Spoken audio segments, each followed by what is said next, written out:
Hello, Mark Walsh from Purpose Black Belt here. Here's our top tips for unfucking yourself and your career. So, I see a lot of people, coach a lot of people who are actually really good at what they do, but they've not managed to get success with it. Now, sometimes that's bad luck or, usually, however, it's they're getting in their own way in some way. In some way, they're sabotaging themselves, they're stopping themselves, giving their gift to people, which is a real pity, right? Both for them and for the world. So here's a few top tips for unfucking. Okay, first tip, learn the ways in which you fuck yourself. So what do I mean by that? Be aware of some of the patterns as they play out. Look for the thing that you do repeatedly. Look for the area that undermines you. So maybe it's you have an issue with money, or you have an issue with status, or have an issue with being seen, have an issue with putting yourself forward, with giving, whatever it is. So first thing is look for those patterns. If you're not sure what they are, ask people that have known you for a few years. They've probably seen them themselves.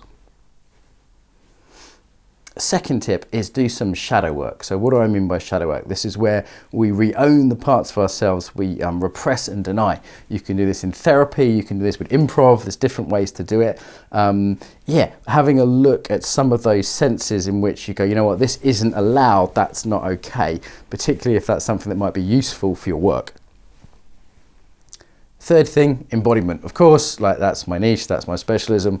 What's the body of that way in which you're blocking yourself? What's the body of not good enough? What's the body of I have to be big and important? Whatever it is, learn that body and then learn centering, some practical skills for getting out of that. Really, that just about often is about becoming back to relaxation, to balance, a sense of expansiveness. Next tip, so being around communities that don't have the same problem as you. So if you surround yourself with people that have the same, they're fucked up in the same way about money or status or whatever the thing is, success, whatever it is, that's going to reinforce each other. But actually deliberately choosing to spend time around individuals, cultures, subcultures who have a very different way of looking at it. So for example, I often say nasty things about America, but I live there. And one of the things that I really got from there is the way Americans would sell themselves, where they put themselves forward. Now in Britain, I was taught not to do that. I was taught don't be too big for your boots. But by spending time in the States, or if you can't get to America, some American friends maybe for you, I actually learned that, we can put ourselves forwards and that's okay. And I learned from them something which until I'd actually moved there, I didn't even know was an implicit belief, but was super helpful for me to be surrounded by people that had a very different, they were fucked up in a different way. So super useful. Last tip, we've talked about the body. We could also talk about the stories.